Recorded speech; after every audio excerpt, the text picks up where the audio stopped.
नमस्कार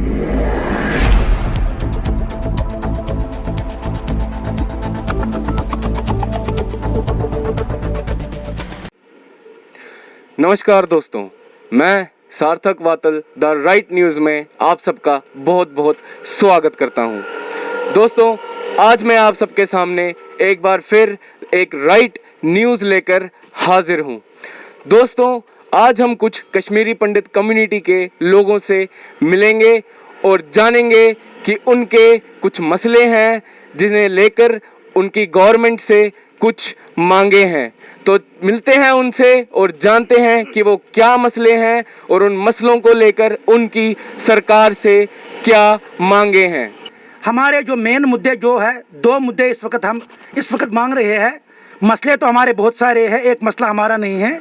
कश्मीरी पंडित जब से कश्मीर से निकला हुआ है तब से ये मसले ही मसले हमारे सामने खड़े हुए हैं। अहम मसला जो इस वक्त हमारा बर्निंग पॉइंट जो है वो दो चीज़ों पर हमने फोकस किया है और इसीलिए हम हंगर स्ट्राइक पर बैठे हैं। जब तक हमारे ये समस्याएं, ये दो पॉइंट हमारे हल नहीं होंगे तब तक हम हंगर स्ट्राइक नहीं तोड़ देंगे।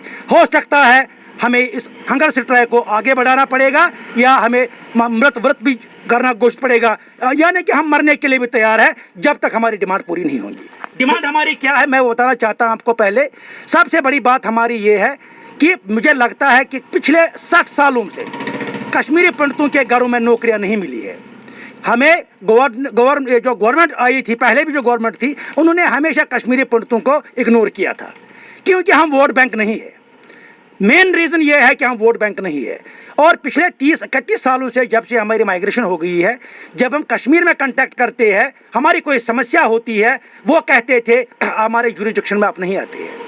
यहाँ बोलते हैं, ये बोलते हैं हमारे जुरिडिक्शन में नहीं आते हैं। मुझे एक बात बता दो, हम ना उस जुरिडिक्शन में है ना इस जुरिडिक्शन में है। हम किस जुरिडिक्शन में है ये हम चाहते हैं अपने सिन्हा साहब से, जो इस वक्त हमारे लेफ्टिनेंट गवर्नर साहब है।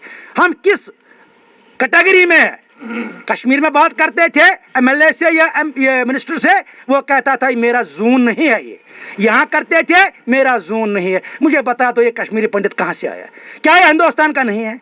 क्या ये भारतवासी नहीं है? ये तो एक ऐसा कौम है जो हिंसा के खिलाफ है। हमने कभी हिंसा नहीं की है, लेकिन इस प्रदर्शन के माध्यम से, आज नहीं इससे पहले भी हमने प्रदर्शन किए थे, प्रोटेस्ट किए थे, लेकिन टस से मस गवर्नमेंट कभी नहीं हुई। अब हमने प्रण लिया है जब तक हमारे मसले हल नहीं होंगे तब तक इसी धरना पर है। नंबर एक।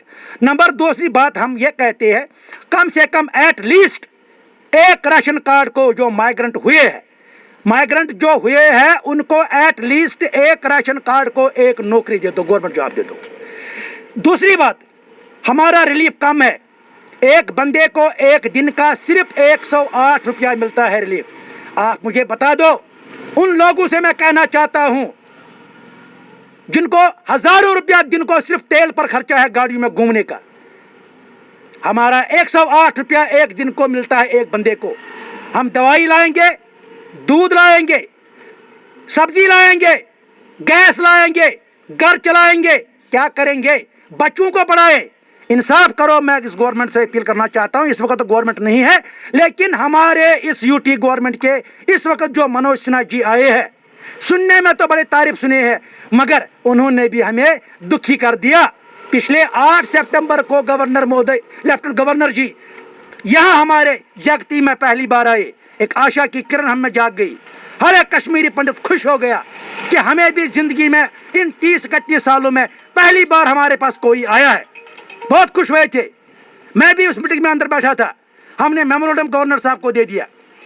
उन्होंने वादा किया हमारे साथ कि 15 दिनों के अंदर अंदर आपकी समस्याओं का समाधान होगा।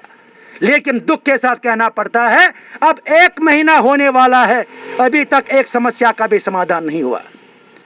लिहाजा हम गवर्नर महोदय से अपील करना चाहते हैं कि कश्मीरी पंडितों के साथ इंसाफ करो। इन्होंने बड़े दुख झेले हैं, एक दिन से नहीं, बिल्कुल 31 सालों से हमने, और उससे पहले भी जब हम कश्मीर में थे हमारे साथ उस वक्त भी डिस्क्रिमिनेशन होती थी।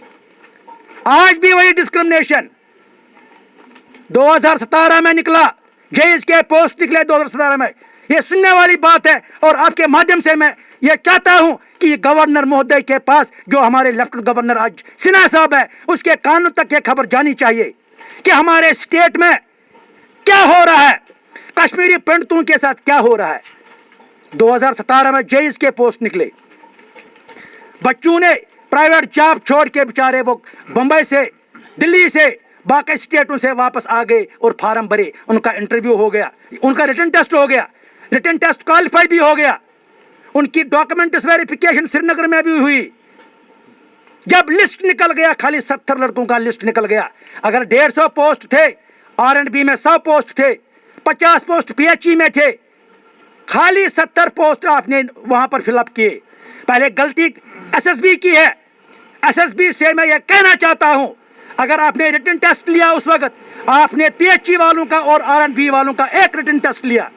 एक गलती उन्होंने तो यह की है, जब लिस्ट निकल गया PHE में भी लड़के का नाम था, R&B में भी नाम था, दो जगह उनका नाम था। दूसरी गलती उनकी यह हो गई SSB की, उस वक्त उन्होंने प्रेफरेंस लिस्ट नहीं मांगा, उन्होंने बच्चों से प्रेफरेंस नहीं मांगा कि आप R&B में जाना चाहते हो या PHE में, उस वक्त उन्होंने ये भी नहीं बोला। एट लास्ट उनकी, ये तो उनकी चाल थी, एट लास्ट उन्होंने कुल मिलाकर 150 पोस्ट में 70 पोस्ट फिलअप किए। 80 पोस्ट कहाँ गए? हम इसके पीछे लगे हैं 3 सालों से। यह 2017 की बात है, आज 2020 चल रहा है।